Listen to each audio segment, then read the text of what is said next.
Hey guys, I've been seeing a lot of comments on my build guides asking how do I find shockwave aspect or aspect of trampled earth and so on, and most of the time it's kind of just luck, but there actually is a method that is faster than others to find legendary items very fast, and that's what we're going to talk about today. And we are so close to 50,000 subscribers. If you aren't subscribed already, consider clicking like and subscribe for more Diablo 4 content. Thanks so much. So the fastest way to get lots of legendaries is by doing Helltides properly. And there are a lot of tricks to make the most out of a Helltide. Now Helltides last for exactly 1 hour, and during that time events are actually going to occur more frequently. They're going to reset faster. Monsters are going to be dropping Aberrant Cinders, which can be used to open Helltide chests. And the monsters are higher level than you, which means great XP gains. Not only that, but Helltides are the only place where you can obtain Forgotten Souls, which are a crafting material needed for 5th and final level upgrades for your gear. Remember though, that Helltides only occur in World Tier 3 or 4, so if you aren't there yet, you'll need to unlock it first. And it is worth mentioning, you lose half your cinders if you die, so try not to do that. Now it will occasionally rain meteors during Helltides, and that means there's a chance to spawn an elite after the rain is over in close proximity to you. These elites are pretty tough, but are definitely worth fighting for their drops of cinders and other items. There's also an elite monster called Kixarth, the Helltide assassin who wanders the Helltide. Slaying him rewards a high amount of Forgotten Souls, so it's absolutely worth trying to take him out if you can. Now within a Helltide, there are ore nodes and plants that drop Aberrant Cinders and Forgotten Souls called the Fiend Rose and the Screaming Hellvein. Both of these are worth harvesting if you see them, especially since Fiend Roses can only be found within Helltides. And finally, there are mystery chests. This is a special type of Helltide chest called the Tortured Gift of Mysteries, which always contains at least one legendary item, but can drop 4 or more depending on your luck. These chests require 175 Aberrant Cinders to be opened and will not show up on the global map, but instead appear on your mini map when you're in close proximity, and it is a guarantee that there will be at least one in every zone. Now the trick to getting the most out of these Helltides is to open up an interactive map on your second monitor and hide everything besides mystery chests, shrines, and events.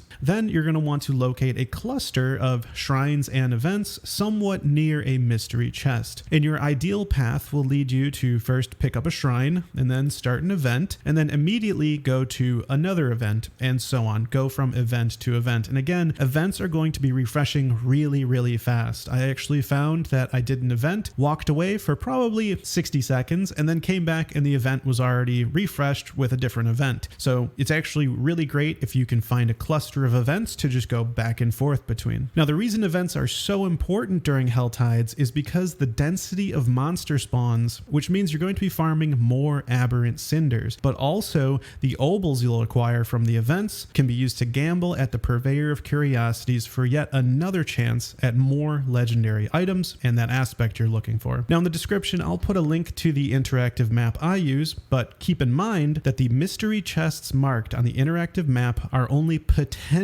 spawn points and that it's not guaranteed that there will be a chest there. So always leave yourself some time before the end of the Helltide to ensure you can use all of your cinders because they will be lost at the end of the Helltide. Now the mystery chests are the most expensive chests, requiring 175 Aberrant Cinders and accordingly offer the most loot. Another trick you can use if you've unlocked World Tier 4 is to gather Aberrant Cinders in World Tier 3, and then once you've found a mystery chest, town portal and change to World Tier 4, then return to the chest using your town portal and open the mystery chest for World Tier 4 loot using World Tier 3 Aberrant Cinders you gathered. Sneaky. And one last thing to keep in mind is that shrines take a lot longer to refresh than events. So once you pick one up for the first time, I wouldn't worry about going out of your way to get that same shrine again because it's probably not refreshed. Just look for another nearby shrine along your path. Now personally, my favorite shrine is Channeling. You get unlimited resources and shortened cooldowns, and for some reason Conduit doesn't always feel like it's helping, so if I were you, I'd probably avoid that one because you also can't mount up either, and I haven't found a way to turn off Conduit Shrine. So those are my tips for getting the most out of Helltides, and in my opinion this is the fastest way to get all of your legendary aspects. These mystery chests drop lots of legendary items which you can then extract or potentially even use, and the high frequency of event refreshes will give you the highest amount of obols basically in the game that you can find, which you can then go use at the Purveyor of Curiosities for even more chances at finding that legendary aspect you're after. If you guys like this video, don't forget to click that like button and subscribe for more Diablo 4 content. My name's Toyhouze, and I'll see you in the next video. Take care.